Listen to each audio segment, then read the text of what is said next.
They might say, I want to be a billionaire, but in reality, they want to spend $3 million a year. If they just had $30 million in the stock market, well, you're kind of done, right? Yeah. You're as rich as you would be if you're a billionaire, because otherwise you're just buying stupid shit, right? Like, I just don't think that those are things that distance you from other people, not connect you to others. This is the Better Life Podcast with Brandon Turner and Cam Cathcart. You got a joke? I forgot to look one up. I do have one. Okay, go ahead. What do you get when you mix an elephant with a rhino? Elephino. This guy. All right. Today's episode, if you've ever wondered, hey, do I want to be a billionaire? Today's episode is going to answer that question for you. And I know that sounds kind of weird, but we're literally sitting down with the first person on our show who's ever been a billionaire before, Andrew Wilkinson. You're going to learn all about how he did it. And it's not through real estate, even though he does own real estate. We talked today about buying businesses primarily, which real estate is a business. So everything he's talking about today, applicable whether you are trying to buy roofing companies, whether you're trying to buy tech companies, or whether you're trying to buy apartments or single-family houses. You're going to love this. I thought it was fantastic. It was amazing. Yeah. We talk about raising kids that are not entitled and horrible. We talk about what it's like with friends and family when you are a billionaire. When you are rich, yeah. Like, how do you do that? And again, you can translate this all to your life. We talk about when does money actually help and when doesn't it? And what should you do if you want to buy a business? Like really like tactical stuff on what do you want to do if you're going to go out and buy a business? And it's actually shocking how similar it is to when you want to buy real estate. And I kind of asked him for $1 million. I was hoping he would just say, yeah. Fascinating stuff, good stuff. So without further ado, let's get into the show. Andrew Wilkinson. This episode is brought to you by our friends at TurboTenant and Ballpoint Marketing. These two companies are big supporters of the show, and they know how to work with real estate investors and help real estate investors grow their businesses. So be sure to stay tuned to hear how you can get, discounts and free stuff from them both. And as you probably know, all the profits from the show go to charities of the guest choosing. So when you listen to the sponsors on the show and you work with these hand-chosen by me sponsors, you're actually doing good for the world. Now let's get to the show. Andrew Wilkinson, welcome to the show. Great to be here. All right, dude. So I've known you for a little while now. I know we had some great dinner together, a year ago here in Maui. And I know you as I read your book also, so I know a lot about you now. But I know you as a serial entrepreneur. Got started at a young age doing some fun stuff. I'm sure we'll cover some of that today. I know you as a guy who buys businesses. And I'm not talking about buying the local, hardware store, but buying large internet companies and real companies, things like AeroPress, Dribble, and 40 other ones. I know you as a father, family guy. I know you're here on vacation right now. Thanks for coming out. So I know all that about you, but take me back before all of that. Who was Andrew Wilkinson? So when I was about 15, my family moved from Vancouver, which is a pretty big city, to Victoria, which is a very small city. And I hated my parents for it. I did not want to move to this small city, leave my friends, all that kind of stuff. And I was totally bored. And I was spending my entire summer basically on my computer, just fooling around on the internet. And I met this kid from Lahaina, actually, in a chat room. And we're both obsessed with Macs. So, Steve Jobs and Apple. And we said, hey, let's start a tech news website. And so when I was in high school, I started this website with an incredibly nerdy name. It was called MacTeens.com because we were teenagers who wrote about Apple stuff. And we actually ended up building a little business out of it. We were making a couple $1,000s a month on ads, which when you're in 10th grade is like being a billionaire. Yeah. And, I was flying to Macworld and I got to meet Steve Jobs and have all these amazing experiences through that. And when I graduated high school, I decided I didn't really want to go to university. I wanted to keep doing this. And I remember I'm driving down the road with my dad and I build up the courage to tell him. And I said, Dad, look, I just don't want to go to university. And my dad is an architect. He went to university for 10 years. He hasn't been working for the last 30 years for me to not go to university. So he freaks out. He slams the brakes on the car. He points at a gas station, some sad looking guy pointing gas. And he goes, that will be you if you don't go to university. And so I'm like, okay, well, I guess I should probably go. He kind of talks me into it. We fight for a couple of days. And I say, Dad, what am I even going to do? I love this internet stuff and I'm running this website. And he goes, well, it sounds like you're doing journalism. Why don't you go to journalism school? And so that's what I do. I enroll at Ryerson University in Toronto and I end up going and I don't understand business. So I just give away this website to these other kids. I think all of us were graduating and going to college. And so we just gave away the website. And I suddenly am dead broke. I'm living in Toronto. It's -10. And I just totally hate my life. I'm in school. I'm learning things that are not really relevant anymore. It felt a little bit like, we're learning how to work at a newspaper. And it felt a little bit like being taught how to develop film when digital cameras have come out. Like you just kind of know this is not really going anywhere. And so I lasted like 3 or 4 months and then I dropped out. And I felt like a total loser. My parents were really upset. They were really worried about me. And they were worried that I was just going to crash out. They had a lot of friends with older kids and they'd kind of like turned out to failure to launch, lived in the basement. And so when I moved back on day one, my parents said, rent is $1,000 a month. Oh, that's awesome. And I was like, what are you talking about? Like, and $1,000 a month, we're talking in 2005 or 2006. That was serious money.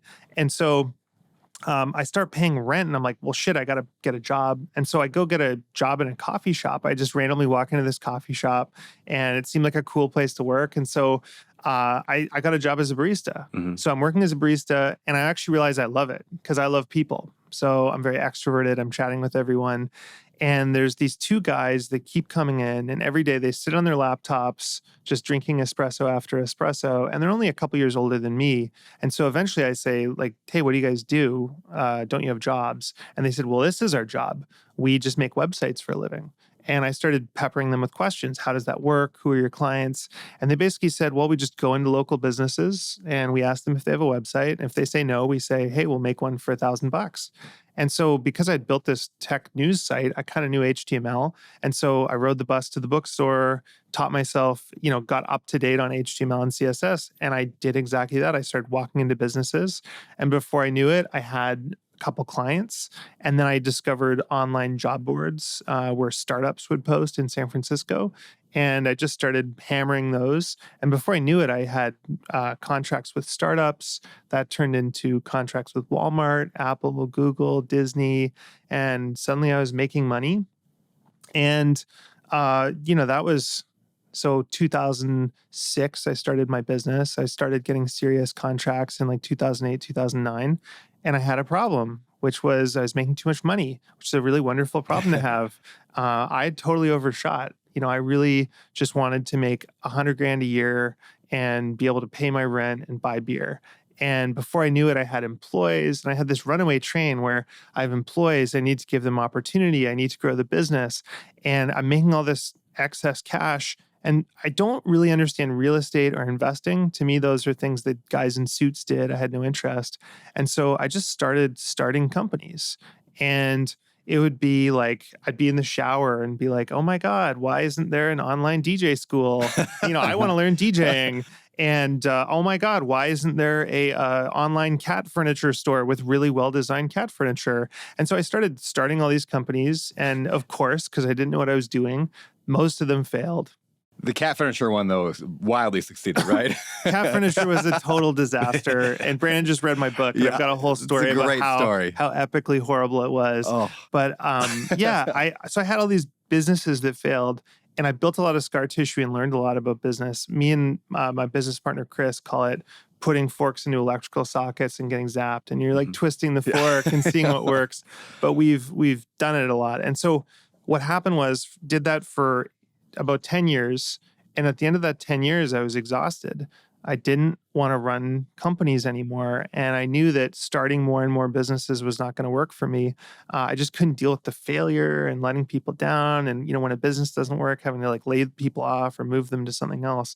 And so I finally picked up a book about investing. And I got so lucky that the first book I picked up was The Warren Buffett Way.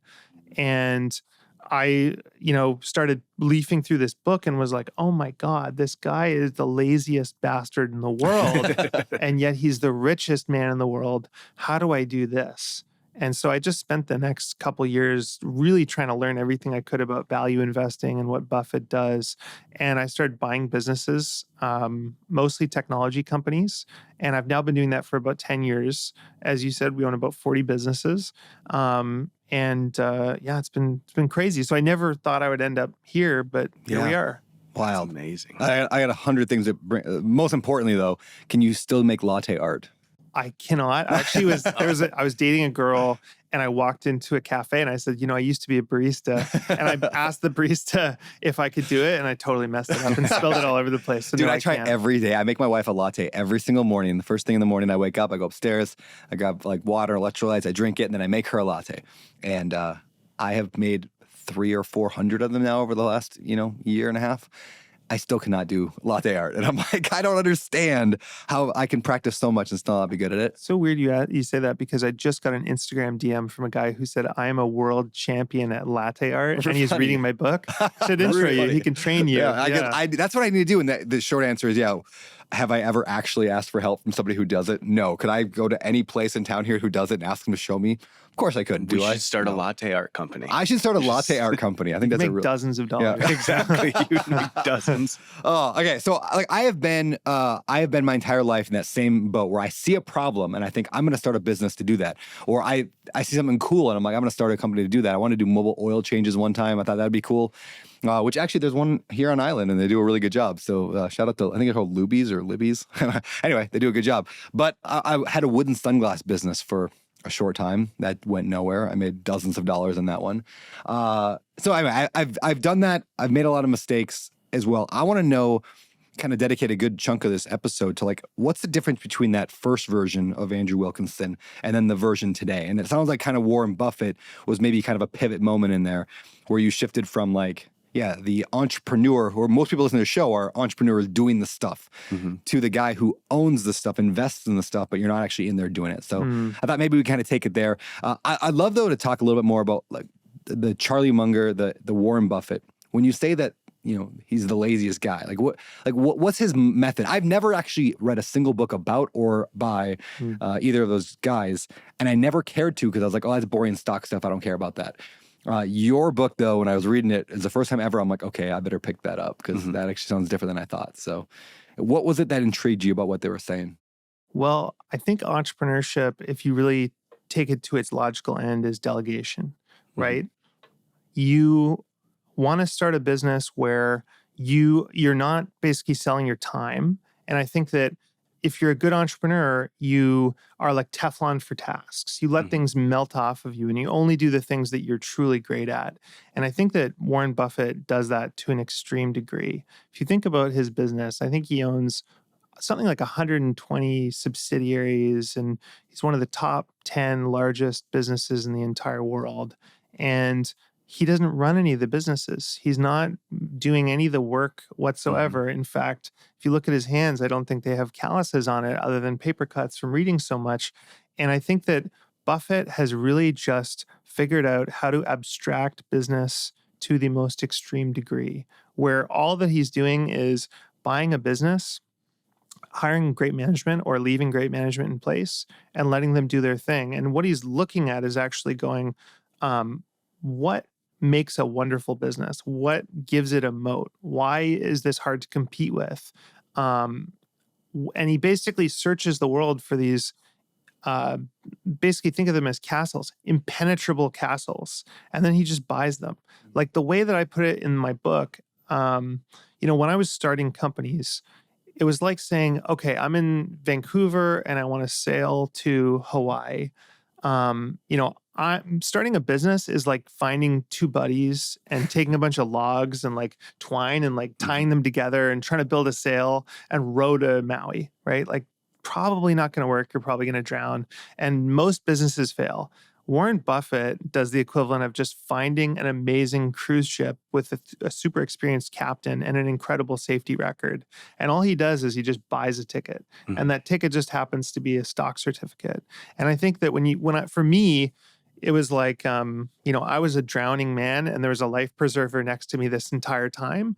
And when I found out about Buffett, I was like, oh my God, like not only do I not have to run my businesses, which I previously had kind of gotten over, but I didn't even have to operate them whatsoever. I think that every entrepreneur goes through this period where first they think they have to do everything themselves. Yep. Then finally they let go. Like I remember for me, it was client relationships and coding. I always wanted to code the website or design the website. And eventually I realized that if I keep my stranglehold on those things because I want it to be perfect, I have a throughput problem and my business will be limited.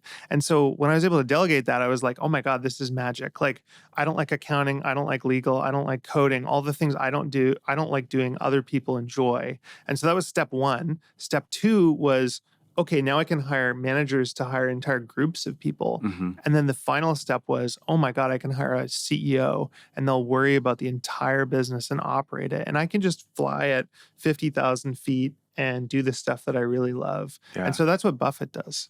Can I ask, so as you're talking, I'm just thinking through like my business, and we are nowhere near, we are between $700 and $1.4 million in net profit a year, where it's like, it's not enough to go out and hire everybody to do all of the things. How did you do that? Because I still work in my business a ton. I'd love to get to just the visionary level of that, but I'm still working 40, 50, 60 hours a week in my business. And so like, how would you tell somebody that is like in that like in between stage where it's successful, but it's not there yet to hire everybody? How did you get through that? So I think one of the hardest things for me to recognize was that I'm a bad CEO. And it was critical that I fire myself, that I'm really, really strong at 0 to 1. So I have a lot of focus and a lot of energy for the early stage or an exciting deal or opportunity or change at a very high level. And so,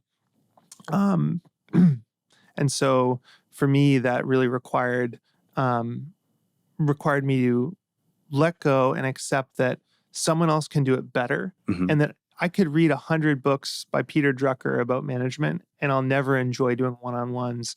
I'll never enjoy getting up and giving a speech in front of everyone. I'll never enjoy being the person who's driving the culture of the business. Those are just not me. And I think the hardest thing was to admit that and to let someone else do it.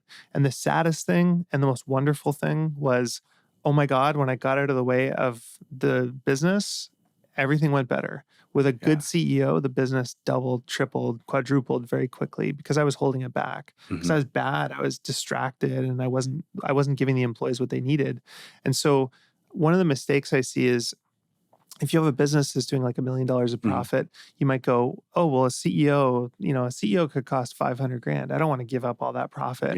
What they don't realize is that what you actually do is you go to the CEO and you say, hey, well, your total compensation for the year will be somewhere between 500K and $1 million if you hit X, Y, and Z. So that might be you pay them 200K of base salary, and then you give them a huge bonus when they hit $2 million of profit. So you're actually paying them with the dollars that they generated, right? So I got caught up on that too. I would not hire expensive people as a result, but I think that variable compensation is key there. That's great. I want to go into obviously how do we find those people and all that.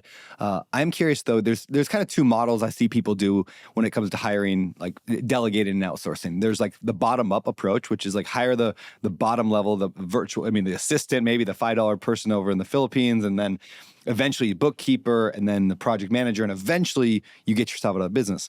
And that's kind of the way most, I think, people operate. And then there's the people that are top-down hires, right? They hire the CEO, let them build the business.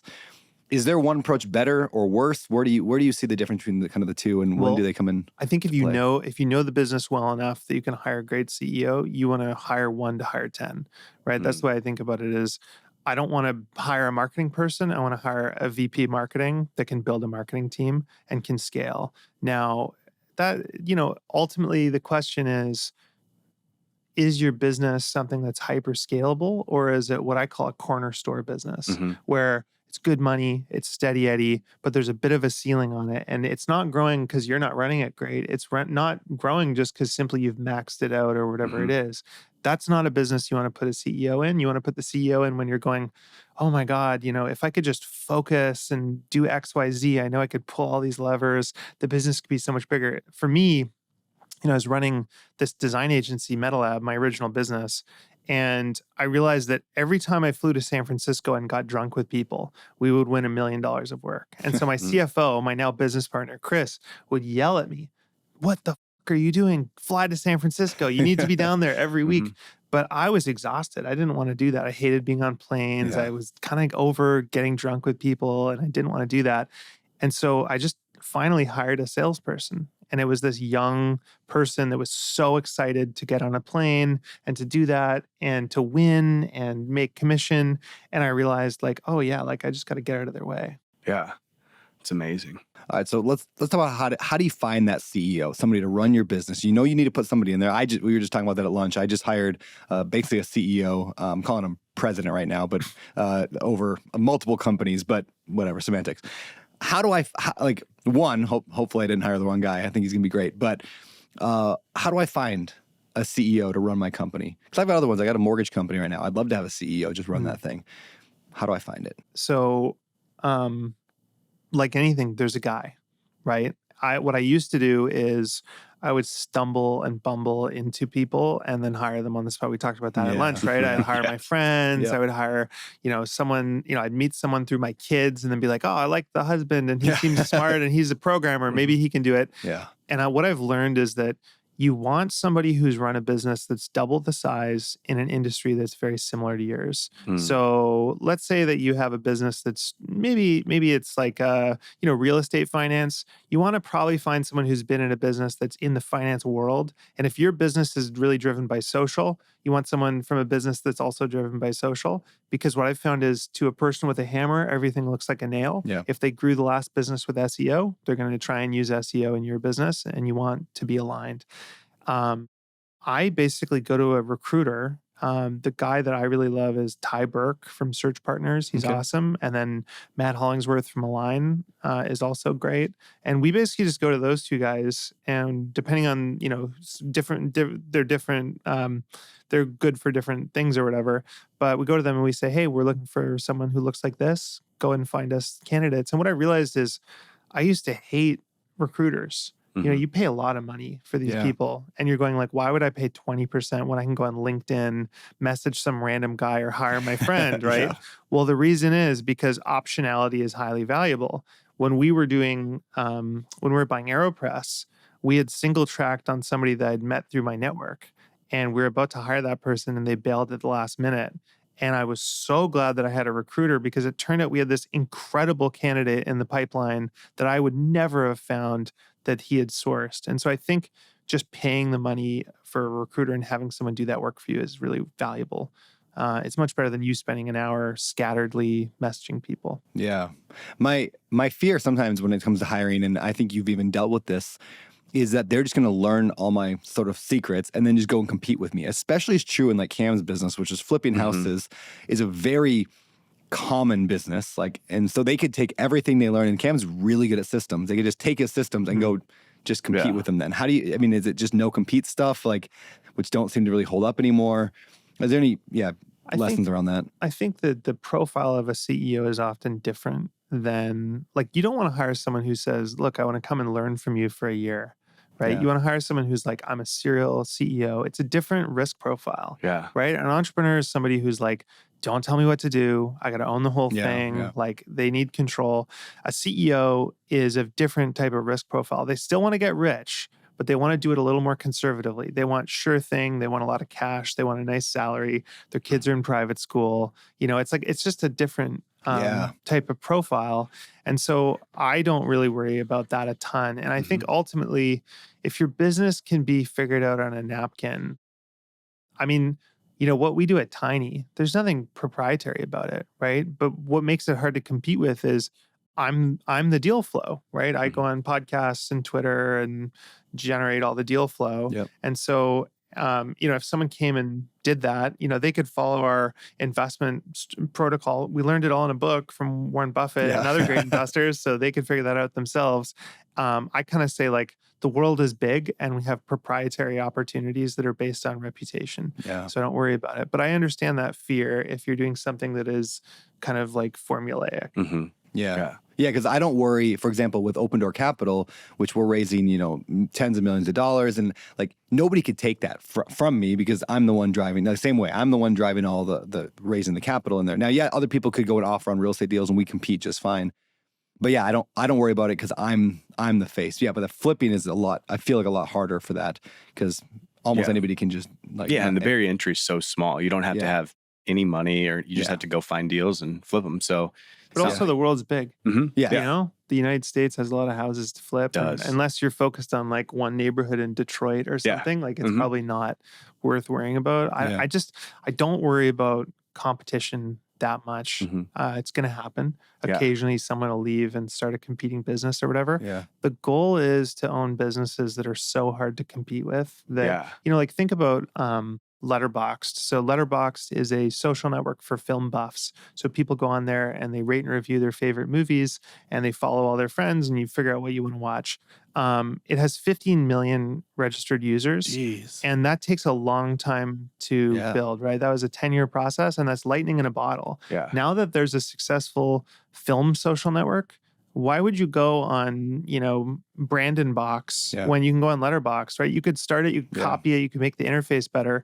But if all the friends are on that website, so why Facebook is a great business. Yeah. So my goal is to always own businesses like that. Mhm. And frankly, the businesses that are easy to compete with, I might have owned them because they're cheap or something like that. And I've probably paid myself back 5 times by the time someone's competing with me. Yeah. Mm. So what do you look for? I mean, besides that, is there a certain size you won't go below? Like what's general criteria? Like when you're going to buy a company, what gets you excited? Well, I really love my downfall sometimes is I love small stuff, right? We've had a couple businesses that we've bought where when we bought them, they're doing like 500K of earnings. We were able to buy them very cheaply and then they were able to grow. So like one was up to like $4 million of earnings, right? So I love that stuff. Generally what we're looking for is 2.5 to 5 of earnings generally and scale or an insane moat. So, you know, we would buy a business that was potentially not making as much money as it should or could, or maybe it hasn't been monetized properly if it had an amazing moat. So like when we bought Dribble, which is a social network for graphic designers, we saw an opportunity in it. And so I felt at the time we really paid up for that business, but we were able to have a lot of certainty that we could monetize it. Yeah, which Dribble is great. I use that all the time. Like I even had I had a paid account there for a while and like Why don't you still have it? Yeah. Because I don't do design anymore. I elevated myself. Oh, nice. Okay. Actually, no, I still do a lot of design. But literally that's what like actually, you know, and I'm curious about your thoughts on this is like how does that affect like, are you worried about AI disrupting that industry, the graphic design? Because you come from a design background. Like, where do you see AI playing into the world of design? Well, I think it's a little bit like a building, right? So if I said to you, are you worried about robots managing your building? Yeah. You'd probably say like, well, you know, if somebody messages me and they say, hey, man, I want to change my wire information for monthly rent or, you know, you have the wrong thing on file. Yeah, an AI agent can handle all that and that'll make your life a lot nicer. But when someone's toilet clogs at 3 a.m., you know, you're not going to be calling the AI, right? You're going to have someone go and do the actual work. And I think that at this point, it will accelerate design and make it a lot faster and easier and enjoyable and take away a lot of the annoying details. But so much of what we do is actually dealing with the client and figuring out what they want and kind of cracking their head open and taking all the good stuff, right? And then giving it back to them. So, you know, at this point, I'm not concerned. I think it is really helpful. What is wild to think about is digital people. And I think when there's digital people, that will start to get really interesting. What do you mean by that? So like if there was a digital, let's say you had an AI and the AI owns you own a building, but you put the AI in charge of it. And the AI can basically FaceTime with you or Zoom with you.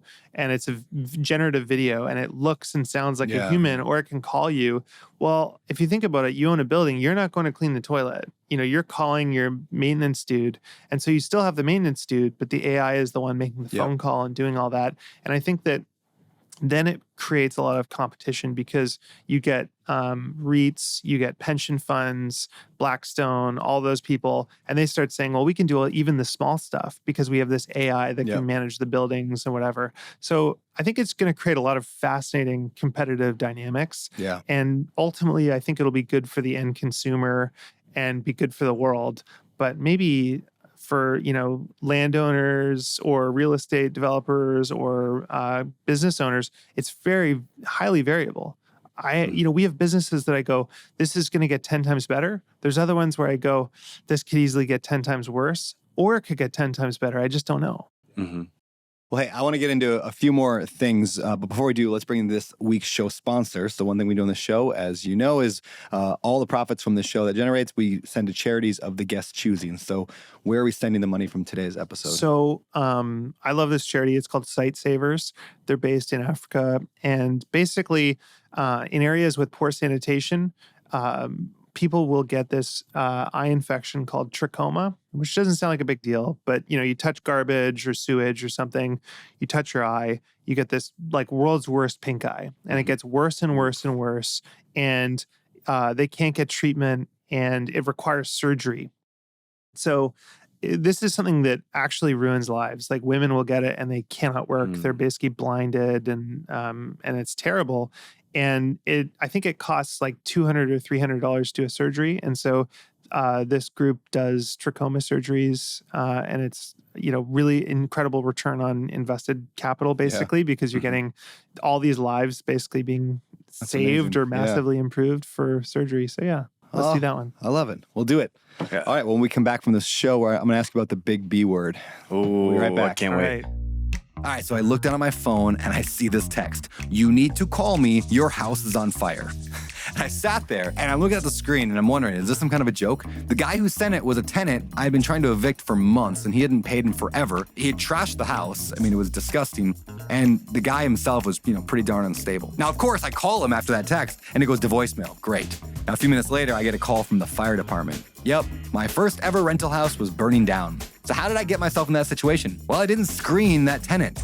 I put in someone I thought would be good, and he was until he wasn't. Now, this is over a decade ago, and since then, I've learned how to properly vet a tenant. And that's through Turbo Tenant, which makes screening for both background and credit really, really easy.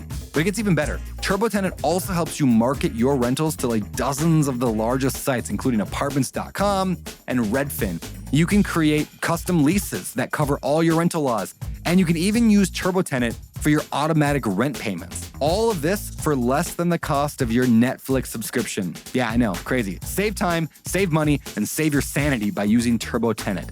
And because you're so darn cute, you can use the code Brandon10 to save 10%. So check it out at turbotenant.com/betterlife. Hey, so many of you have heard me tell that story about how I bought my daughter Rosie a fourplex, like a rental property, the week she was born, and how we put it on an 18-year, mortgage payoff plan so it'll be paid off when she graduates from high school. So essentially, my tenants are paying for Rosie's entire college. Now that's pretty awesome, right? Not to mention, it's also making almost like $1,000 a month in cash flow. That's double awesome. But I don't think I've ever shared really exactly how I found that deal. So here goes. I found it through direct mail marketing. And here's how. I simply built a high quality lead list of a lot of names and addresses of potential sellers, and I sent out a whole bunch of mail to every person on that list. And then I talked on the phone to a ton of people, and then I finally got one person that was interested enough to sell me the property, and I got a deal at a great price. So building that giant lead engine like that, I mean, it works, but it takes a ton of time, knowledge, and effort, which can really slow down an investor's growth, which is why I reached out to my friend Ryan with Ballpoint Marketing. I asked him to sponsor this show because they're the best at doing everything that I just talked about. Like, they're literally going to help you build your entire lead engine. You're going to get a one-on-one call where they're going to help you figure out what you want and then build your lead list for you. Their robots are going to handwrite the postcards with a real pen, which is super cool. They're going to send them out, and they'll even answer the phone calls for you. Plus, they'll help you track it all inside of a CRM that they create for you. I know, it's crazy, crazy awesome. And it's going to help you land way more deals consistently. And because you're awesome and because you listen to this show, you're going to get a discount when you tell them that I sent you, or just use code Brandon when checking out with them. I love Ballpoint Marketing and officially recommend them to all my friends and masterminds. So if you're ready to kick your deal flow up a notch, getting more quality leads without pulling your hair out, just go to ballpointmarketing.com/betterlife. Or just shoot me a DM on Instagram with the word ballpoint, like one word, ballpoint, and I'll hook you up with them directly. All right, we're back. So you wrote a book called From Barista to Billionaire. So that means you must have, you are a billionaire, you were a billionaire. Where's the billion number come from?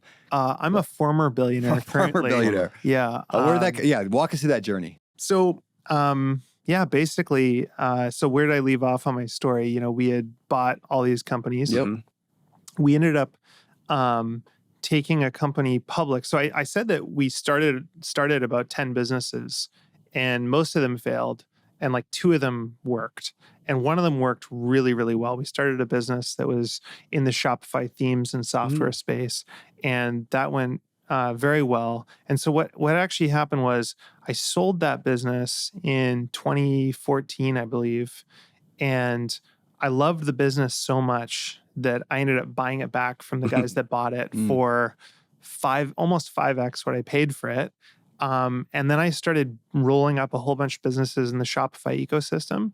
And when I did that, I'd actually met Bill Ackman because I have this policy of, if I can meet an interesting people, it's always worth the money. Yeah. So if I go to an event or I have to fly somewhere, if it's for a really interesting person, I'll always do it. And I saw that there was a charity auction for lunch with Bill Ackman for $57,000. And I bid on it and I won. And so Chris and I went out for lunch with him, and we ended up hitting it off. And he's the guy that started, he's the Shopify guy? No, he's a hedge fund manager. Yeah, okay. He's super famous hedge fund manager. Okay. He's amazing investor. Okay. And really great guy. And we spent, the entire afternoon picking his brain. And at the end of it, he was like, hey, if you guys ever do a deal and you want an investor, call me up, because he wanted to get into doing tech stuff in his family office. And so we ended up taking a business public with him as an investor and Howard Marks and some other awesome people. We went public in 2021. And in 2021, the stock market was crazy. And then at the same time, all my other businesses outside of that were absolutely killing it. And we got a couple unsolicited offers on various businesses. And when I started doing the math and piecing it together, I was like, oh my God, like if these businesses are worth what we're getting offers from private equity, like we're getting letters of intent and stuff. Yeah. And then I also own the stock in this public company. Like, oh my God, I'm a billionaire.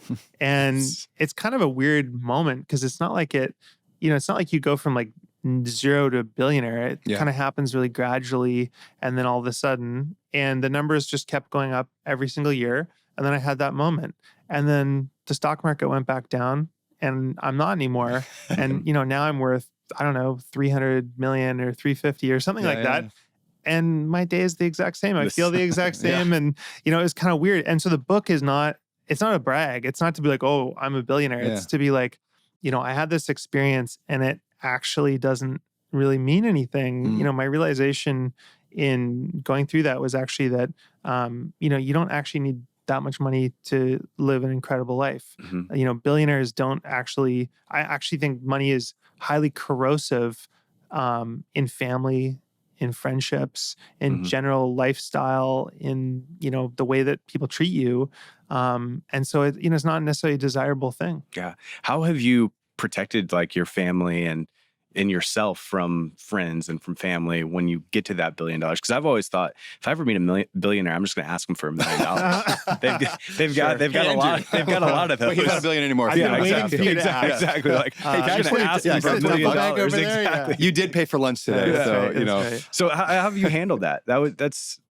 Well, I've been really generous with friends and family and done some of that stuff, but there's a weird phenomenon. I mostly noticed this actually when I first started making money, because when I was in high school, I was always the kid that was broke. Like my family never had a lot of money. And so I'd be at school and I'd be like, hey, to my rich friends, I'd be like, hey, can I bum like $2? I want to buy a Coke or whatever. And I didn't like that feeling at all. And so when I started making real money, I started treating everyone. I'd take everyone out for steak dinners. I'd buy, pay for everything. I'd take people on trips, do all this stuff.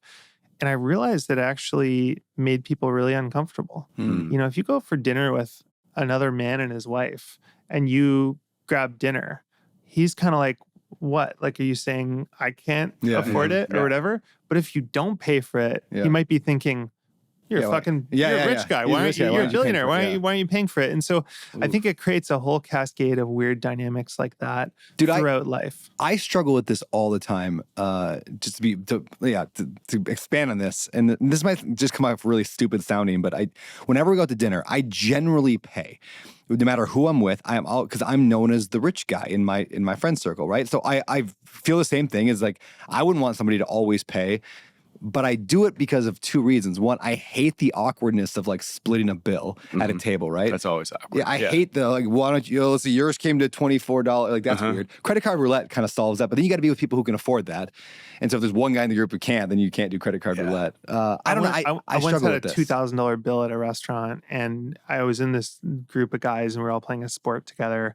And so it was, someone had invited a buddy, and I didn't know the buddy or whatever. And so someone says, "Oh, let's do credit card roulette." And of course, this poor of course, guy it's always the poor guy does it, and he didn't want to do it. Yeah. And it's horrible. Yeah, right? it's And terrible. I don't know that there's any way to win that battle. Yeah. There's also like, I want to go hang out and do expensive things with people, but not all of my friends have money. And so then I'm like, let's all go together to this big concert or this big trip or do this thing.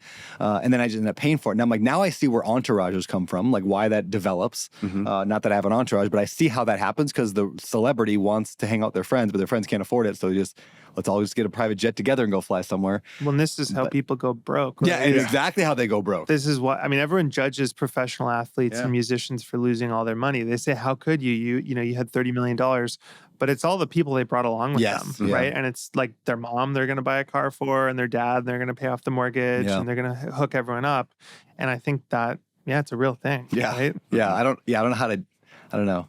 I am still trying to process how to deal with that. Like when you go to dinner, do I just pay? Do I be the guy I once went to dinner with an investor, super nice guy. Hope he's not listening.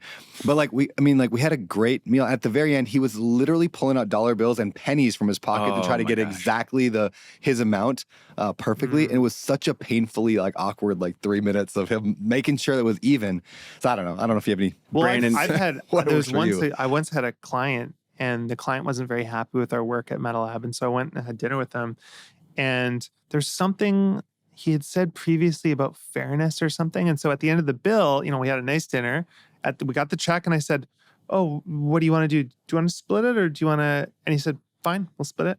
And then 2 days later, he sent me this nasty email about how I'd split the bill after everything he's done, and he's a big client. And I just feel like you can't win because you just don't know what someone's weird thing about money is, right? Yeah. Different people, I give you permission to always pay for me. Whenever you're never going to feel what's it, emasculated? Emasculated. Yeah, you're never yes, you can always, all right, always buy me dinner. But you did just buy my house though. So I did. Yeah, you gave great house. Well, and I actually went what you said earlier. I went to dinner, my wife and I, with a buddy and his girlfriend, and he does not make very much money at all.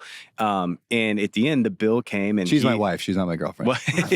Well, no, he offered to pay, and I felt terrible because I wanted to pay, and he offered to pay, and I was like, "No, I got it." And he's like, "No, let me." And so I let him have it. And afterwards, he actually thanked me. He was like, "Hey, thanks for letting me pay." He was like, "I would have felt embarrassed if you hadn't." Yeah. And so it is an awkward, an awkward thing. How for you also with kids? That's something that I'm nowhere near your stratosphere of wealth, but I'm wealthy, and raising our kids here in Maui, living in a multi-million-dollar house and private school, and I'm so worried about my kids. Yeah, how do they not become spoiled. douchebags? Yeah, I'm so worried about that.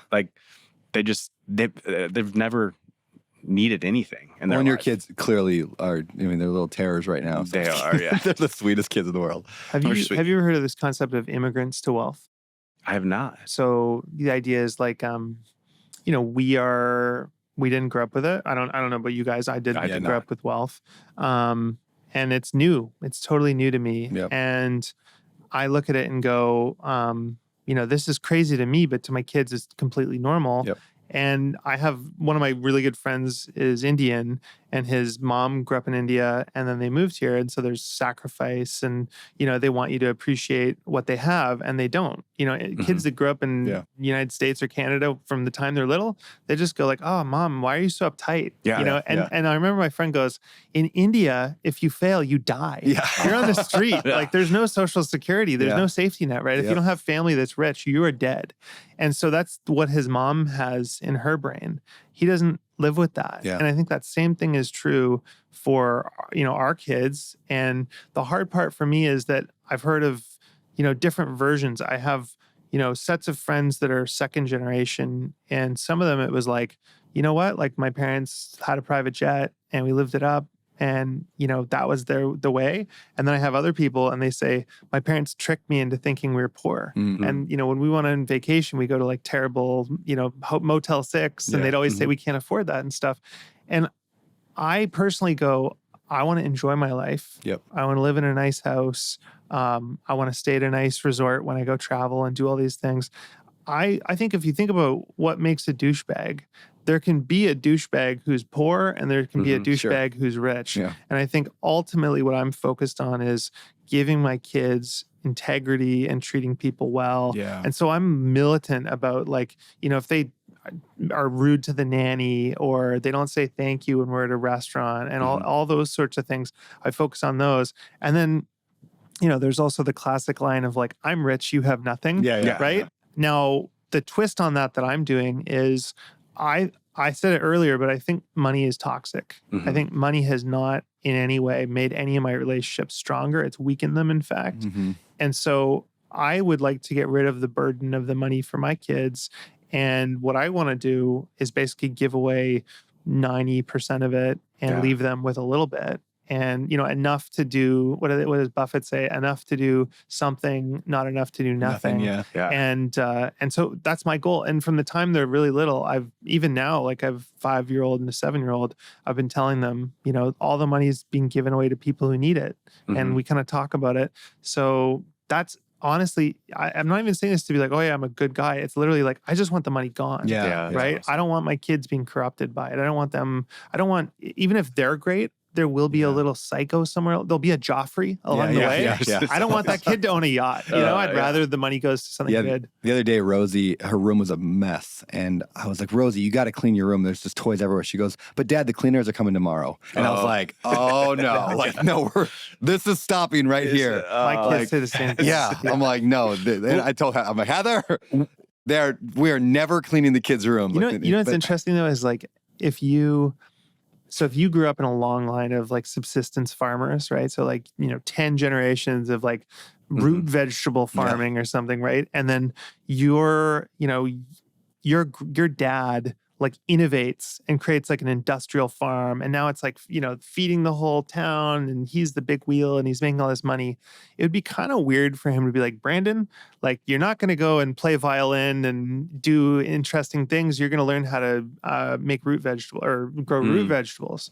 Right. And so I kind of, there's an interesting counter argument of, you're enabling your children to do their highest calling, whatever that may be. You just hope you don't have, shitty kids, basically. Right? And I don't know how I'm going to feel in 10 years. I might change my mind. How old are your kids? 5 and 7. 5 and 7. But that's where I'm at right now. I'm thinking like communicate from the time they're young that the money's not theirs. It's not going to them. And it's not even, it's not even going to me, basically. I'm basically going to put it all in the foundation. Yeah, because I want my kids to be good with money. I want them to know what wealth is and that, because wealth can be powerful in terms of giving it away.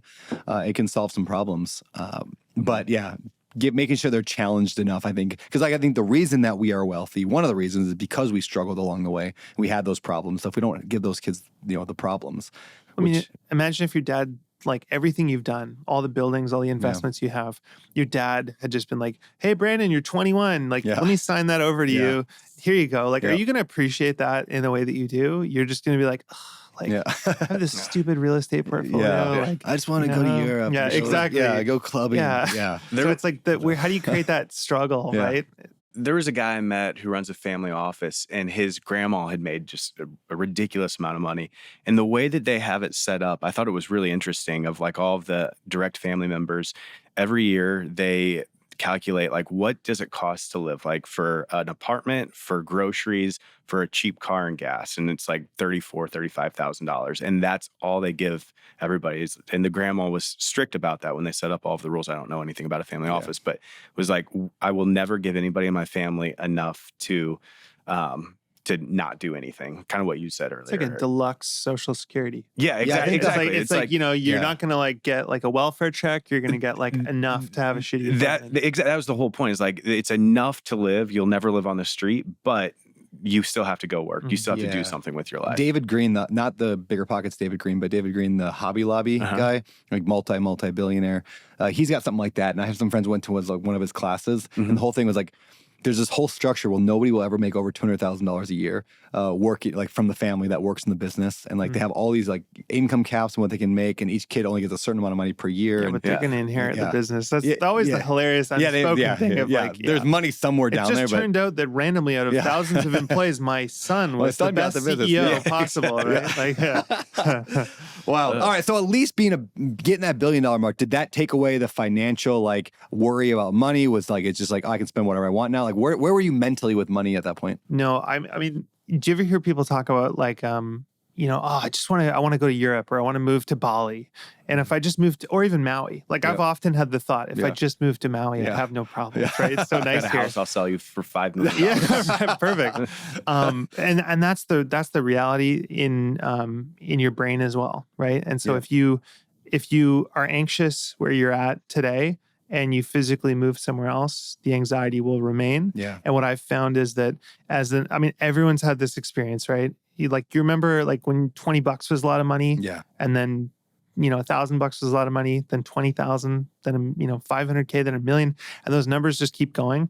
I experienced that same feeling from that. And if I wasn't worrying about money or obsessing about something going wrong in my business or failure or shame, as we talked about at lunch, I was instead thinking about, what if I worked so hard for the last 20 years and I neglected my health and now I'm going to get cancer? Or, oh my God, what if one of my kids is going to like die in a car accident, or I'm going to be a bad dad, or whatever it is.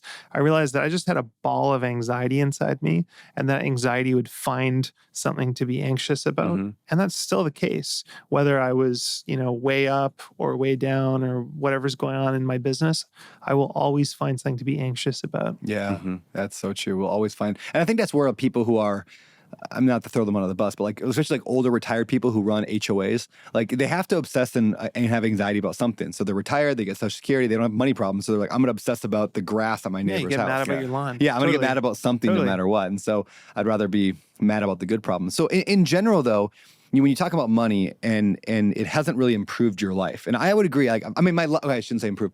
There are pieces of my life that are way better now that I have money. My relationships are not necessarily better.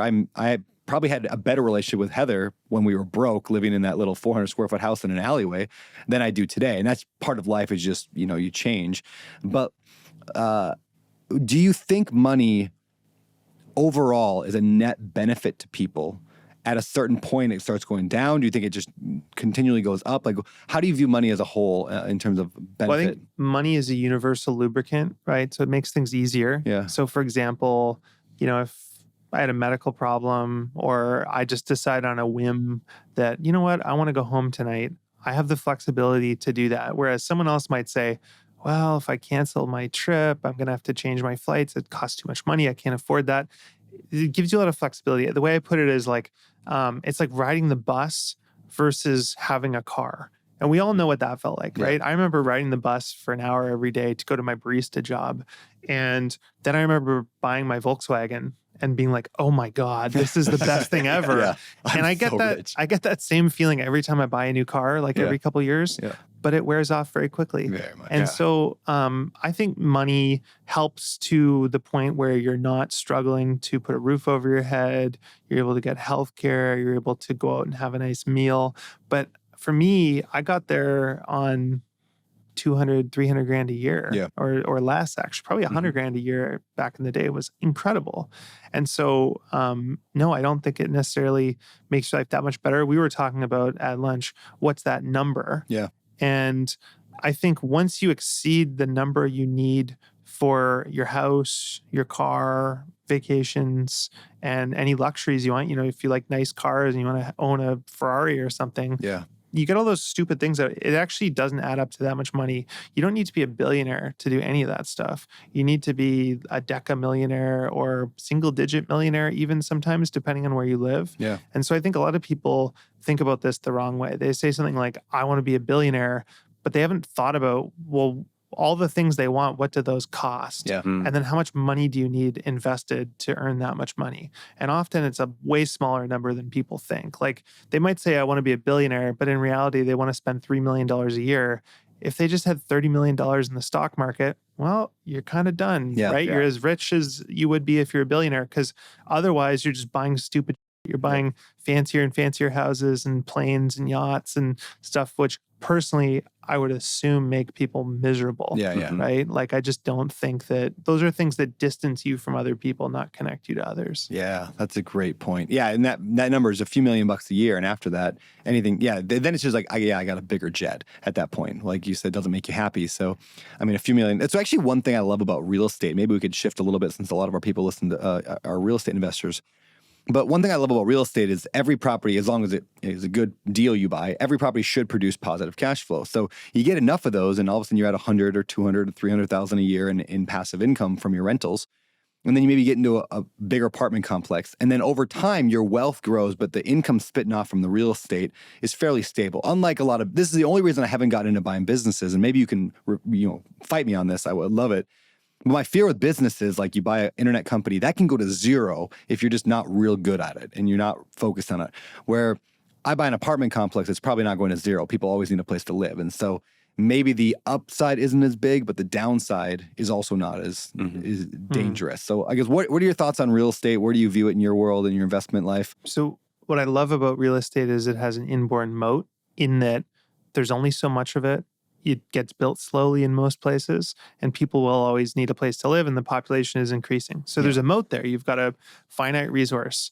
What I don't like about real estate is that when you buy a business, you can go in and you can say, all right, the business is doing $10 million a year of profit today. And if I innovate and if I pull a lot of levers and if I hire a great CEO, one day it might earn $200 million a year of profit. You can't do that with an apartment building. It'll compound at 3 to 7%. And maybe when you first get in, you can pull a lever because you have a prime corner and you know the guy from Chipotle and you can finagle something. But it's really a one-time step up. There's a lot of advantages to real estate for tax, for banking, all sorts of other stuff. And I agree with you, business is a harder game, right? It is hard to assess moats, and we're often wrong. There's been deals where we've looked at something and been like, oh my God, it's unbreakable. And then there's something we didn't factor in. You'd have to be pretty dumb to do that in real estate. You could certainly earn a bad return, but it's not a zero. Yeah. Can I ask a really stupid question for our listeners, not for me?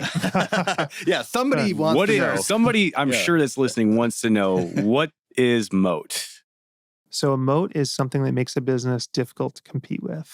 Like around a castle. Like around a castle. Oh, a moat. A moat. Exactly. Okay, got it. So like I was talking about earlier, right? So it's like something where, if you came to me and you said, I'm starting a startup, it's called, Facebook 2. Yeah. I'm going to start my own Facebook.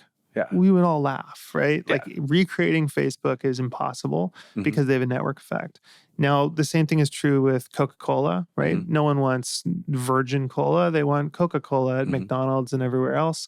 And it's hard to compete with. Same is true with Visa. Yeah. Every store accepts Visa. They don't want a new credit card, right? And so those are businesses with moats, and those are all businesses that Warren Buffett would be excited about. Gotcha. What made, and maybe didn't, but what made AeroPress like have a moat in mind? Cool. That was such a fun one because I still nerd out on coffee. As a barista, I love making coffee. I have, I've owned like so many different crazy espresso machines and different stuff. But I remember probably 7 or 8 years ago, one of the guys at our office had the AeroPress, and I was like, what is this? It looks like a piece of like PVC pipe. And he's like, no, man, like this is the best coffee ever. And he showed it to me, and I was astounded because I don't like black coffee. At this point, I would always have lattes. Yep.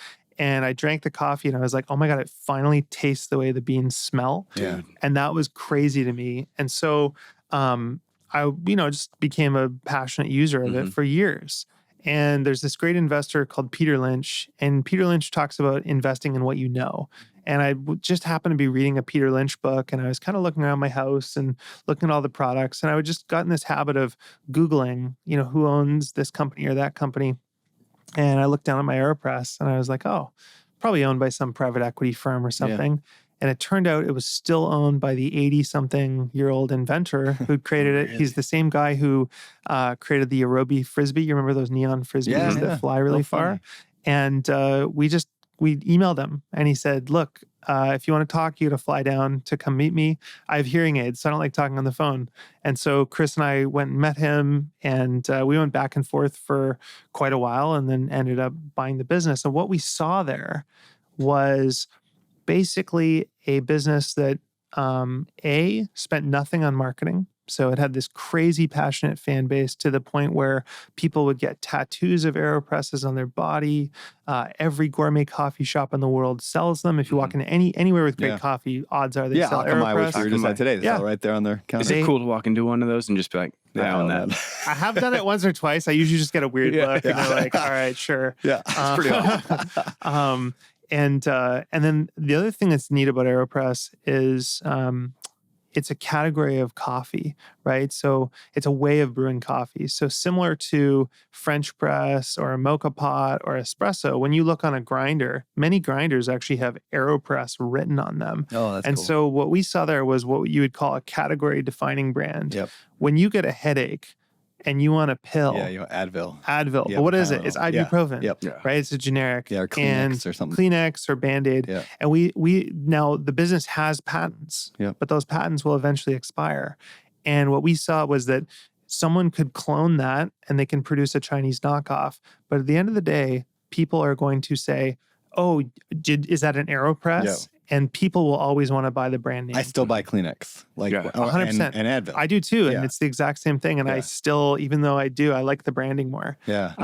So anyway, that's what we saw in that business, and we saw a business where it was so good that it didn't have to market itself. Yeah. They spent nothing on marketing. They had no marketing team, and they didn't sell online really. And so we were like, oh my God, if we get in, we just do better marketing, sell online, we can grow the business a lot. And that's been true, and it's been awesome. Had he had a ton of other private equity companies reach out to him? And what made him go with you guys? So he actually had another bidder at the time. Really? And they were a big corporate, and they wanted to wrap him up in a non-compete. And there was some stupid thing where it was like, you have to promise you won't do X, Y, Z. And he just didn't like that. He felt like they were being too legalistic and why are you tying me up and doing all these things? And we just came to him and we said, Alan, like all cash, super simple deal. You can keep 10% of the business. He still owns 10%. And we're just straightforward. And that's generally been our approach. I remember my experience with owning businesses and looking at selling them has been that it's a horrible process. I've had so many private equity firms reach out to us. They give us these crazy term sheets and then wrap us up in an exclusivity. And it takes like 6 to 8 months. And there's this whole game to it where it's like you talk to the junior people and they get you locked in. And then they bring in the slightly more senior people and they start ripping apart your business. And then you gave them a projection in the beginning. So they have 6 months to watch your projections and renegotiate and all this other stuff. And when I read the book about Warren Buffett, one of the things he prides himself on is that he does billion-dollar deals with one-page contracts in a matter of days. There's businesses he's bought that are like $20, $30 billion, and he's done the deal in a weekend. And I just went like, that is so freaking cool because I hated private equity and dealing with them. And so in a way, like we kind of started tiny to be the buyer we wish we could have sold to. It doesn't do all that crap. That's amazing. That's one thing. Like when I've gone through some private equity stuff, it's so complex and complicated. And, we were talking about that at lunch, some of the stuff around bigger pockets, and just mountains of paperwork and mountains of and I'm halfway convinced, and this is not necessarily true, but that like they just do it to confuse everybody so the lawyers can make a whole lot of money, and the employees have no idea what they're making or getting. Before, when you were doing the intro, before we came on, you said, do you want me to refer to you as like a private equity guy? Yeah. And I said, absolutely not. I hate that word because I think the name is perfect because it describes exactly that. They're dressing up something so simple, which is buying businesses, right? If you met some guy and you said, what do you do for a living? And he says private equity, and you're a normal person, you're just like, what is that? Like, is that like an evil finance thing? I don't understand. But if he goes, oh, I just buy businesses. Yep. with other people's money. It'd be like, oh, okay, okay. that's fine. There's nothing wrong with that, right? And so I think, like all things in finance, that's yet another term that Yeah. really is just dressed up to confuse the average person. Makes sense. I'd love to talk a little bit more about buying businesses, some of like smaller businesses and stuff. Before we do, I will give a quick plug. If you want a great cup of coffee at some point, I have a coffee company called Beardy Brew in an AeroPress is legit. And 100% of all profits from Beardy Brew go towards a group called, it's a nonprofit called Village of Hope here on Maui. They take care of all the foster kids on the island. They do like these foster kid night outs where they like let the foster parents go out to local restaurants and give them gift cards and they just entertain the kids. And it's like a super cool organization. So anybody watching this, you join the subscription, beardybrew.com. It's an incredible coffee roasted here on Maui. And literally all profits go to charity. I don't take a salary. So do it. I'll get you a bag too. It's really good. That's sweet. I'll try. Yeah, really good. All right. Buying businesses. So one thing, a mutual friend of ours, Cody Sanchez, talks a lot about buying boring businesses. That's her big thing.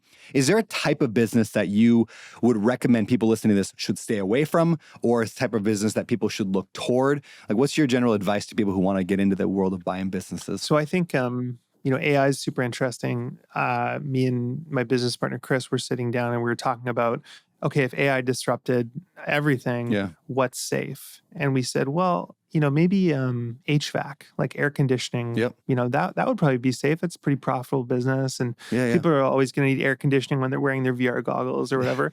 And as we started thinking about it more, we realized that no, if AI wipes out a bunch of jobs, where are all the traumatized lawyers and doctors going to go? Well, they're going to say, oh, the trades are safe. Let's go into the trades. Well, what happens when a bunch of people rush into the trades?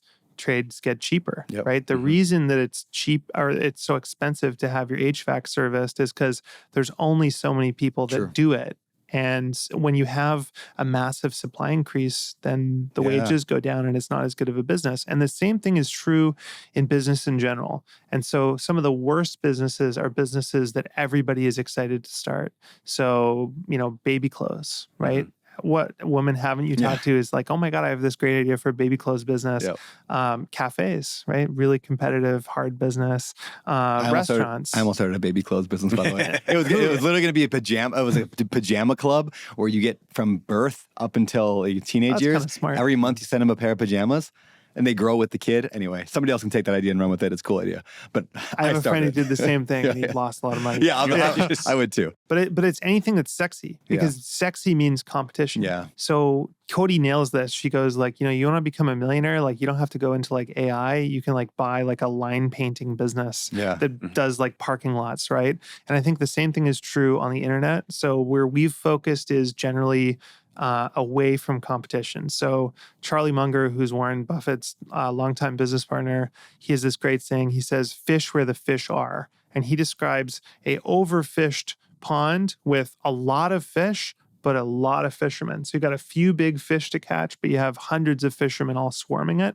And he goes, you want to walk off and find a sleepy little fishing hole with 2 or 3 old guys fishing it. Because even if there's fewer fish, you're going to be able to dominate the fishing hole versus trying to catch the one big fish that everybody else wants. And so for us, like we've focused on these kind of boring areas where people are not fixated. So for a long time, everyone in the world wanted to buy SaaS software companies. We would buy them if we we saw a great deal or a distressed opportunity or something. But we kind of focused on areas where we felt they had moats and competitive advantage, but they were not valued in the same way. And so, we bought social networks that were kind of misunderstood or underestimated. We bought distressed startups that people had discarded and thought, oh, this is worthless because the venture investors aren't interested in it. But it turns out there's a good business underneath. We got into the job board space when that was really unpopular. But because we were able to get in relatively cheap and we liked the business and there was levers. So ultimately selecting a business comes down to one question, which is, can you pay yourself back in 5 years or less? And if that's true, then you're golden, right? And so that means you can pay 10 times earnings, but you got to double it. And that could be, a price increase. If you came to me and you said, I'm going to buy a business for 10 times earnings, but I can double the pricing on day one, and I don't think I'm going to lose any customers, go for it. Yeah. Right. But how likely that is depends on the quality of the business.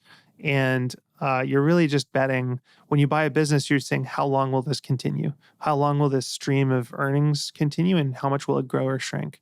And so that's what we're underwriting. Mm-hmm. How are you finding, or how should people listen to the show? How do they find a business for sale? Just go to a broker, just like in the real estate world, or is this more off market? I think it's like hiring, right? You remember like when you're first hiring, you have to like beg your friends to come work for you, right? They're the only people that are willing to. And if you tried to go to someone who's competent, they'd be like, fuck off. I think it's kind of like that. Like when I first started buying businesses, I really had to like knock down the door and like email people and be annoying and all that kind of stuff.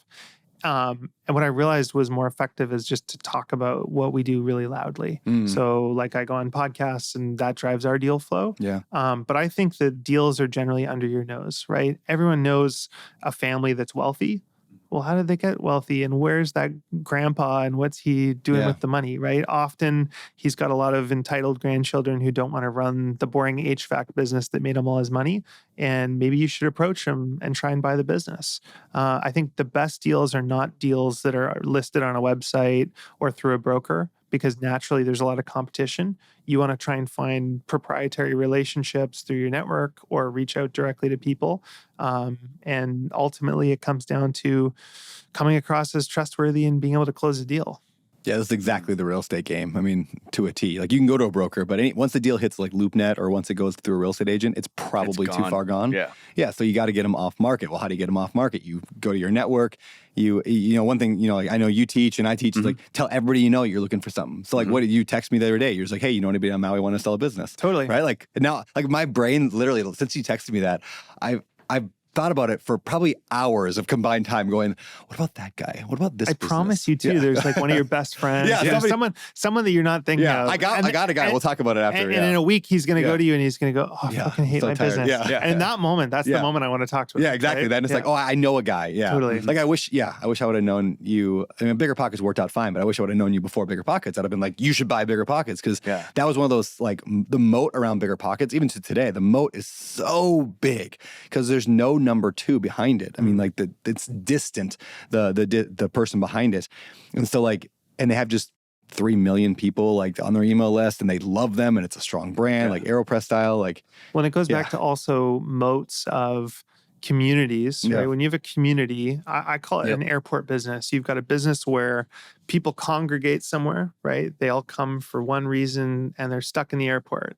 And you get to choose what are all the stalls and restaurants around there, and you can sell them whatever it is. As long as you have that relationship of trust and they like that airport and they feel happy to be there, you have a lot of optionality. And it sounds like it's that kind of thing. Yeah, it's very much that kind of a thing. And they're doing a good job, and they've sold because of that, and the person that bought it. Because when you have that many people and you can put, and this is an interesting angle for buying businesses that you can't really do with real estate, but you can do with businesses. For example, let's say you were to buy a company like Bigger Pockets, which has millions of real estate investors who know it. In fact, like, do you ever notice, I even say this to today, when I say I'm going to go meet with somebody, I don't say I'm going to go meet with a real estate investor. I say I'm going to go meet with a Bigger Pockets guy. Yeah. It's like Kleenex. Like I say a Bigger Pockets guy, meaning they're a real estate investor in our world. In the real estate world, like you were saying with AeroPress, where the grinders have that, like that is, it's a Bigger Pockets butt guy, or it's bigger. Found us on Bigger Pockets. Like it's just, it might not even be Bigger Pockets, but we say that because in our industry that is the category king. But what's cool is then you can apply another business model to the audience, right? So again, you can't do this in real estate, but with Bigger Pockets, you can say, oh, like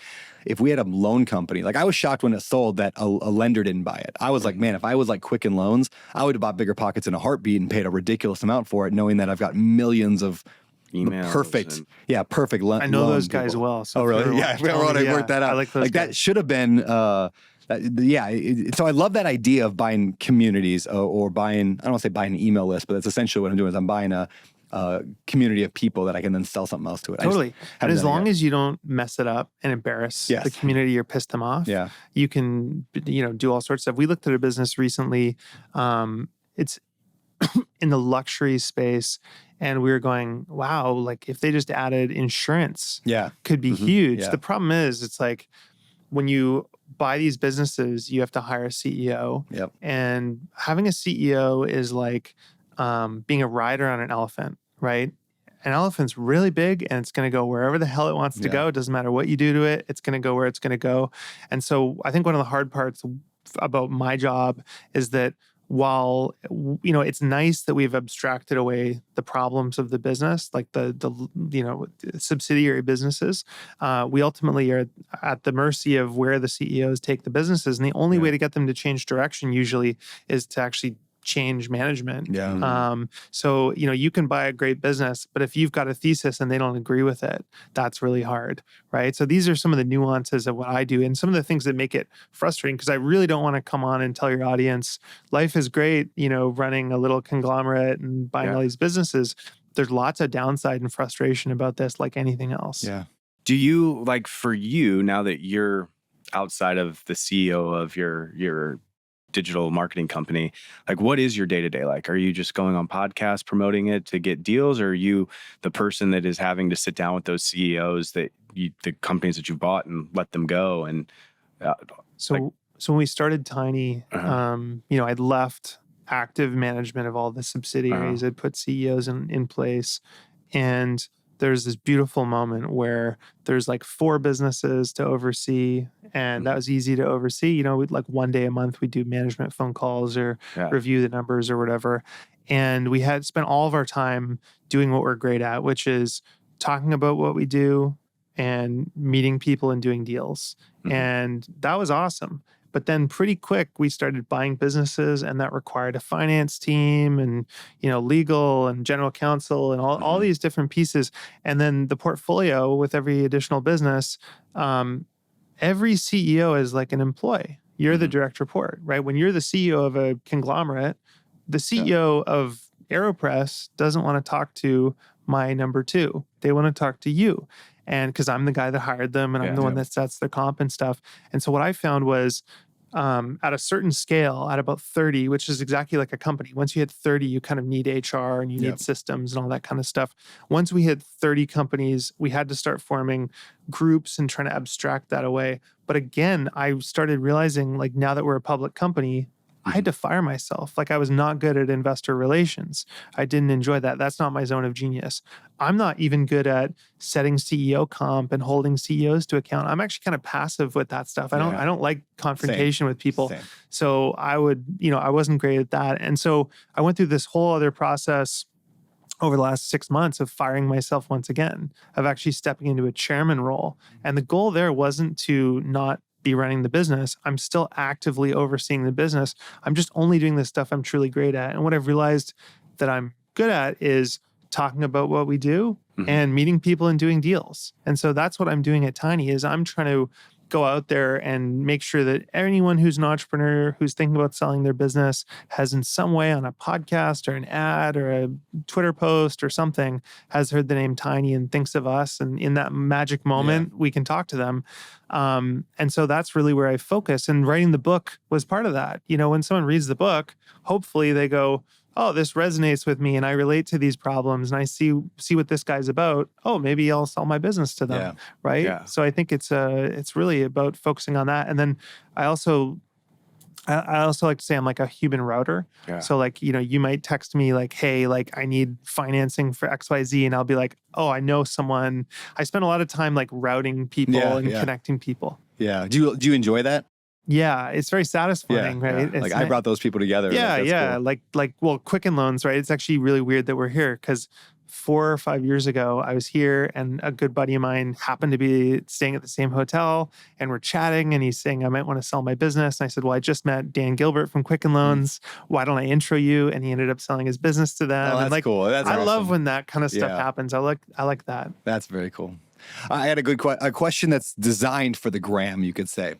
As a guy who went from broke to billionaire, what is your number one piece of advice for entrepreneurs who are at the broke side of the equation right now? Just start. I think the number one thing that people mess up is they think that they need to come up with their $1 billion idea. If you'd asked me, imagine going to me as a barista and saying, how are you going to build this huge business?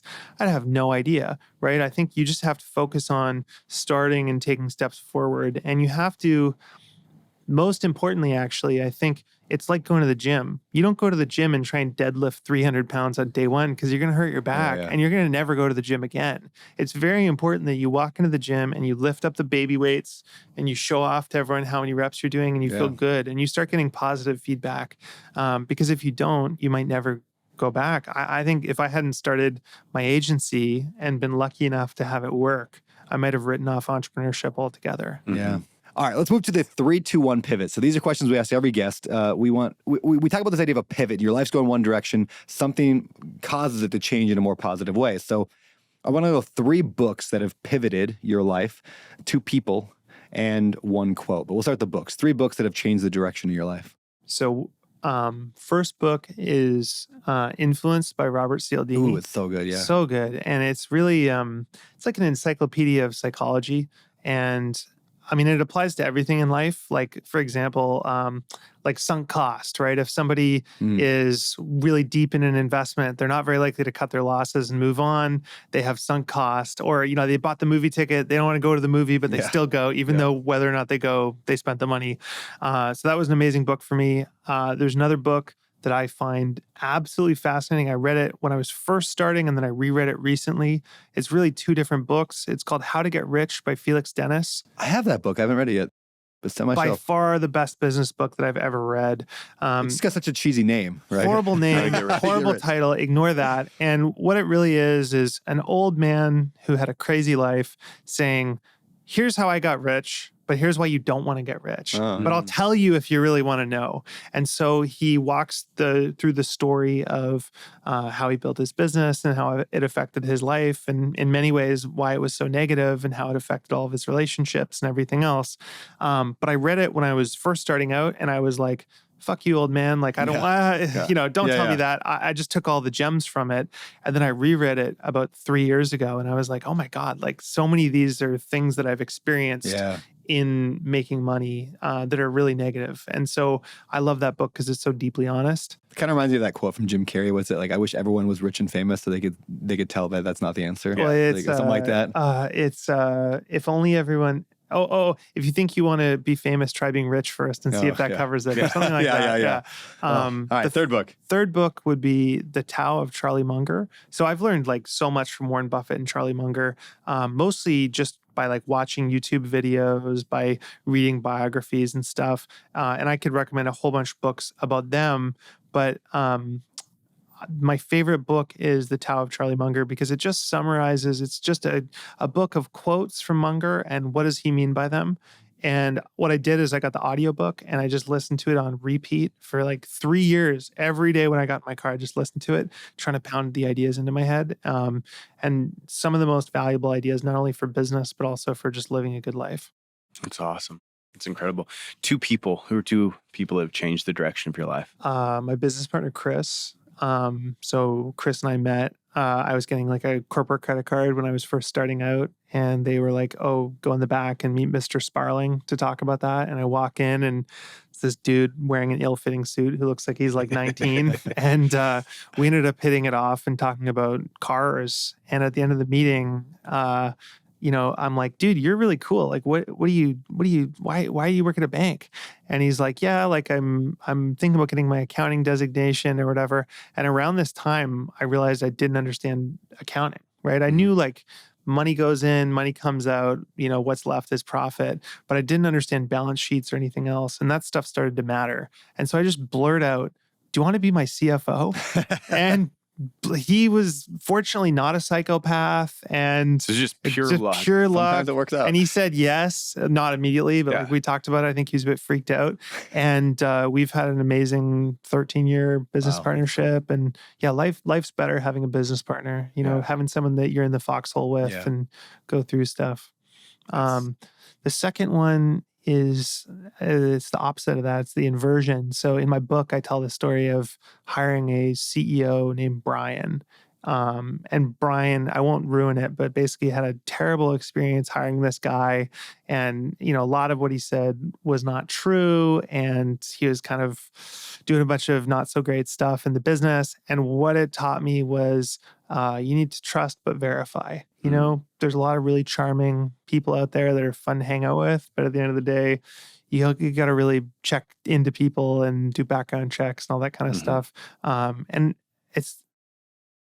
it was such a a formative experience because I think up till that point, business has been easy. Yeah. I'd always trusted people. I'd kept falling forward, like despite myself. And then that was like an ultimate slap in the face where I was like, oh my God, I could actually lose everything. Yeah.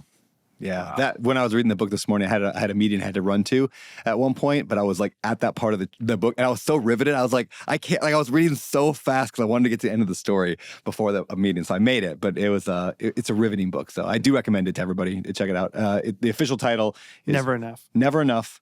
And then the subtitle is From Barista to Billionaire. Yeah. Got that? Okay. It's phenomenal. All right. Last of these pivot questions, a quote. What's a quote that has changed your life or it maybe defines your life in a lot of ways? There's a quote that I repeat often, which is, never expect a man to understand something that his paycheck depends on him not understanding.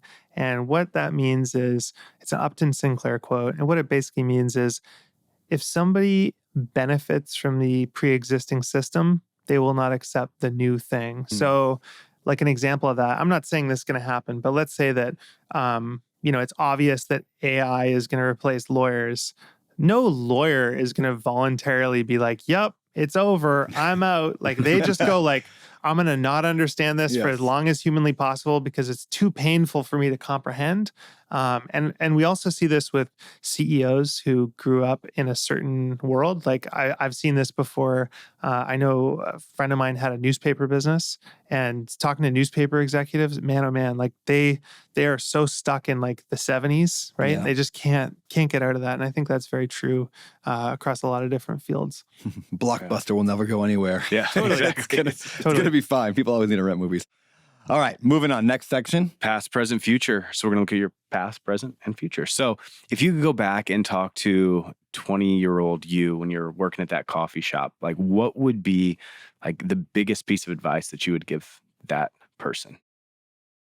Well, I think it would be not work related. It's interesting is like my work life has been hard, but rewarding and gone the way that, gone in a direction that I'm happy with. And I think that, if you go back and you erase all the mistakes and stuff, the story isn't as good. I'm glad that I have all the crazy stories and stuff.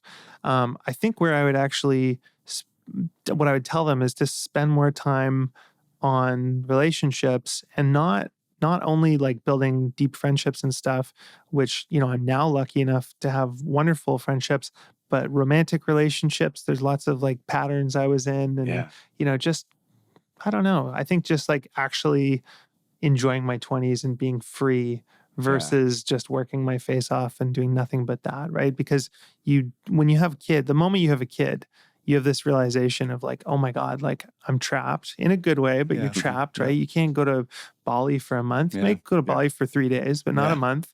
And that's over. That phase of your life is over. And what's crazy is that in my 20s, I spent so much time not doing any of the things I was completely free to do, right? I never went and had adventures or did any of that stuff. And it was always, I've got a girlfriend or my work or whatever it is. And I think, I should have not been so worried about that stuff.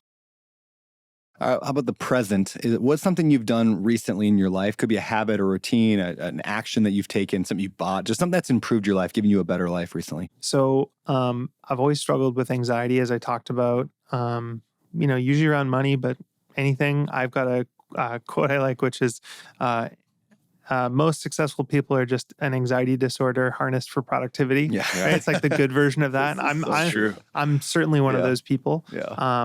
And so anxiety has always been a problem for me. And I was doing a medical assessment. I was doing a memory test. And they said, you've got really, really bad working memory. You've got really good crystallized intelligence, but you can't recall numbers. You can't hold stuff in your head. And that is often a sign of ADHD. And I said, impossible. I spend 6 hours on my computer. There's no way. And, I'm totally focused and get stuff done and stuff. And as I started reading about it, I was going like, wait a minute, could I possibly have this? And I got diagnosed. And it was one of those moments where it was like, okay, like that explains why every relationship is like that and why I have all these weird habits in business of lighting little fires everywhere and then not wanting to clean up my mess. And so that's been fascinating. I'm just starting to dig into it, but I've started taking like Vyvanse and stuff. And it's bizarre when you like take a drug and then you suddenly go like, oh, this is how everyone else feels. Yeah. So that's been really impactful. I know it's kind of a meme. A lot of people are getting diagnosed. I did get fully diagnosed, you spent did 6 hours, self-diagnose, did the whole thing. But yeah. Wow. All right. That's awesome. Yeah. After you mentioned that at lunch, I'm like, I'm going to go get tested because you and I are very similar in so many ways. Yeah. Last question on this is, like, you're doing so many incredible things right now, and someday you're going to die. Like, what do you want the world to say about you when you're gone? Or what do you want your legacy to be? So I don't care about that. I think life is meaningless. I'm reading a book with my son about, it's actually really incredible. Do you guys know the book Sapiens? Yeah. I've heard of it, yeah. So I loved Sapiens when I read it, and someone rewrote Sapiens for kids. Really? So the author kind of did it too, but they have someone, and so they kind of dumb it down for kids. And I've been reading that with my son. And, the other night I'm looking at it and they're talking about how whales evolved. And it's like, 175 million years ago, there was this wolf-like creature, and then it slowly changed over that long period to become a whale. And I'm just like, in that time scale, like, I am irrelevant. Yeah. So all I care about is that my kids think that I was a loving father. Honestly, at the end of the day, like, I think that's the one thing that if I knew it, and if I was dead and I somehow knew that, I would be very crushed to know that they felt I wasn't a good dad. But that's basically it. No, I don't care about legacy or any of that stuff. I know we're gearing towards the end of the show, but I want to make sure we spend a second on this. So life is meaningless, you said. Like, what does that mean to you? And how do you view, I know you kind of explained it, but like, how does that affect how you live on a day-to-day basis? Why are you not just curled up in a corner doing drugs every day? Because I mean, like, I've had the same thought too, is like, if there's no point, then what's the point? I guess is what I'd get at, is like, how do you balance that? I mean, like, you and I have had a conversation before. I'm more on the spiritual side, like I'm a Christian guy. And so I can at least rely on that to give the basis. But where do you? I wish I could be religious, because I think it probably gives a lot of certainty. For me, for some reason, none of that has ever resonated with me. I think that if you look at what makes humans happy, we are basically following through on our biological needs. Why is it fun to gossip and to laugh with a group of friends over dinner and to dance and do all these things? Well, probably because we've been doing it for hundreds of thousands of years, and it's kind of built into our brain. And I think everyone understands that, we need to eat, but they don't think about like, oh, we need to be in nature and all these other things. And so I think life is very, very enjoyable when you follow through on those things. I mean, the things that bring me the greatest joy are seeing my kids play and eating a great meal and going for a walk in the woods. And so as long as life is enjoyable, I just am here to enjoy it and be present. And I'm certainly open-minded to the idea that there's something at the end of it. Sure. But I just, I don't know. Yeah. All right. Good answer. Great answer. All right. Moving on. Close things up. Wrapping up 2 final questions. First of all, what are you excited about right now in your life? Like, what fires you up? What's coming up in your life? Anything that's cool that's coming up? Or just something that's firing you up right now?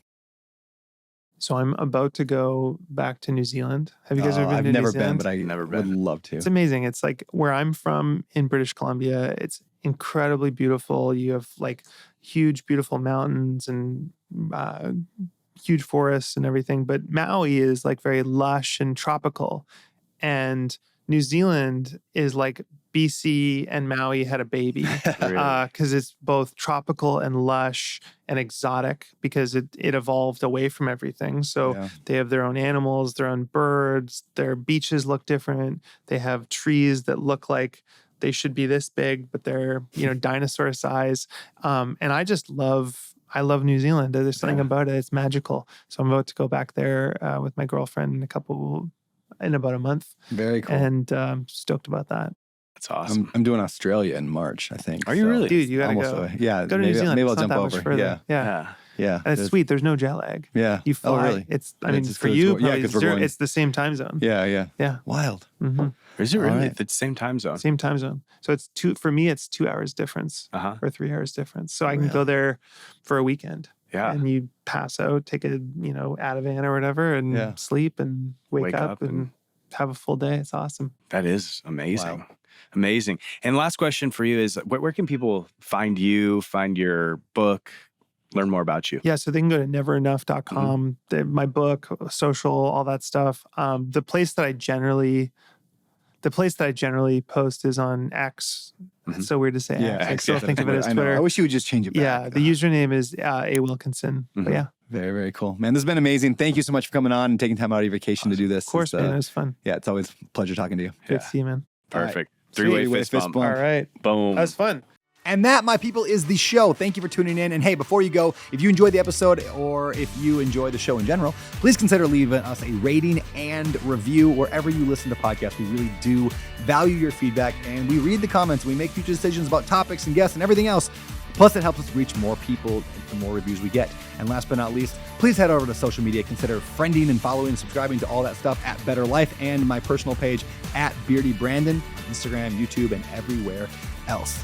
Thank you again for listening. I'm honored that you would bring me along on your journey toward building wealth through real estate investing without losing your soul.